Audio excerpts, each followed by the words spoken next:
Hola a todos, hace un poco de química. Hoy vamos a resolver un ejercicio de la BAU de Madrid de la parte de electroquímica.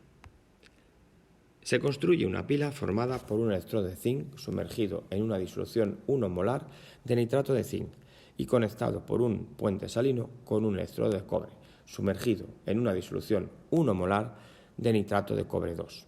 Apartado A. Ajusta las reacciones que tienen lugar en el ánodo y en el cátodo y la reacción iónica global. Apartado B. Escribe la notación de la pila y detalla para qué sirve el puente salino. Apartado C. Indica en qué sentido circula la corriente en el conductor eléctrico. Y apartado D. Indica en qué electrodo se deposita el cobre.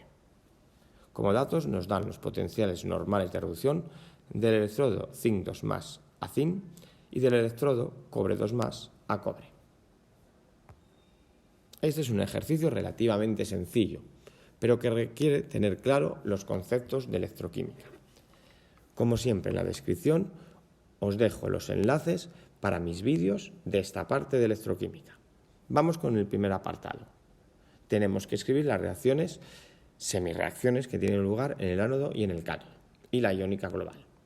Bueno, como nos están hablando de una pila, tenemos que recordar que en una pila siempre se cumple que el potencial de la pila es mayor que cero.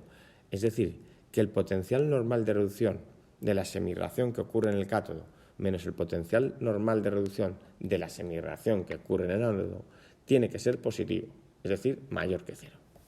Recordamos que en el cátodo siempre ocurre la reducción, o sea, ganancia de electrones, y en el ánodo siempre ocurre la oxidación, es decir, pérdida de electrones.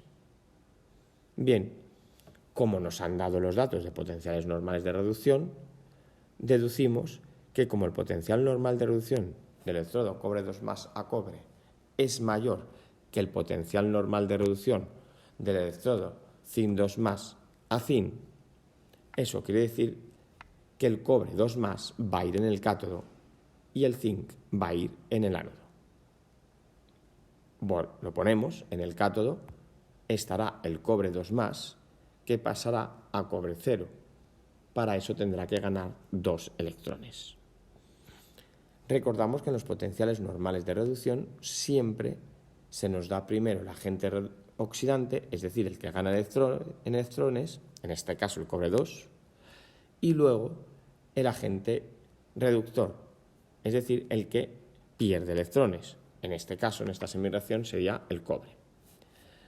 Bien, pues en el ánodo, que es pérdida de electrones, va a estar el zinc, que pasará a zinc 2+, y para ello tendrá que hacerlo perdiendo electrones, en este caso 2 electrones.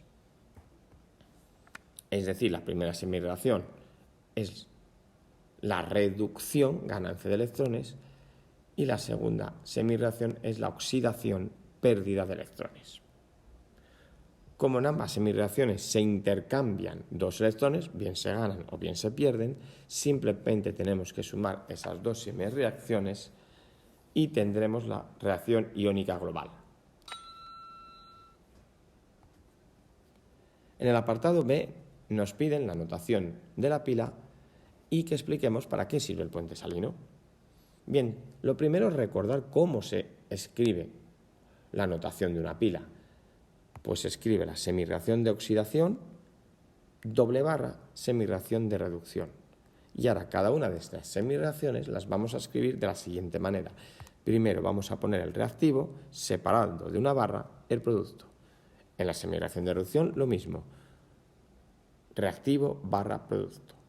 Y siempre en cada uno de los reactivos y cada uno de los productos tenemos que escribir el estado en el que se encuentran y la concentración a la que están.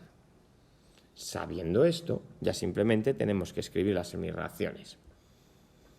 Primero empezamos con la semirreacción de oxidación.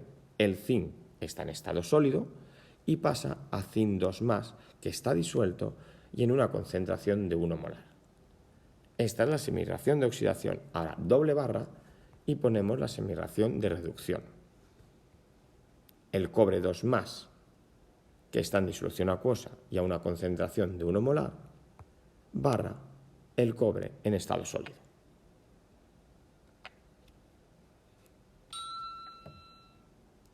A continuación vamos a describir para qué sirve el puente salino. Permite cerrar el circuito, unir las dos disoluciones y mantener los compartimentos anódico y catódico eléctricamente neutros, debido a que contiene una disolución conductora de un electrolitro, por ejemplo, el cloruro de potasio. Los iones de este electrolitro se difunden a su través para lograr la neutralidad. Y con esto quedaría respondido para qué nos sirve un electrolitro. Con que hubiéramos puesto seguramente las dos primeras líneas, es decir, hasta neutros, seguramente quedaría bien contestada.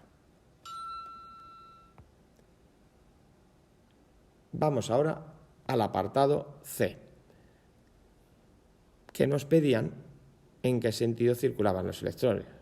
Los electrones, bien, pues van siempre desde el ánodo, que en la pila es el polo negativo, hasta el cátodo, que en la pila es el polo positivo. Y por último, el apartado C nos pregunta dónde se deposita el cobre. Bueno, pues como hemos dicho en el apartado A, en el cátodo se produce la reducción, ganancia de electrones. Por lo tanto, ahí es donde se va a depositar el cobre, porque va a pasar de cobre 2+ a cobre ganando 2 electrones. Vamos a dar una posible redacción de estos dos apartados, ya que esto lo tendréis que explicar bien redactado en el examen. Apartado C. Los electrones circulan por el hilo conductor desde el ánodo, polo negativo, hasta el cátodo, polo positivo. Y apartado D. Como se ha dicho en el apartado A, en el cátodo se produce la reducción, que en este caso es el paso de los cationes cobre 2+ a cobre. Por tanto, el cobre se deposita en el cátodo. Bien, ejercicio sencillo. Espero que este vídeo os sirva para resolver vuestras posibles dudas y con esto y un bizcocho, hasta luego.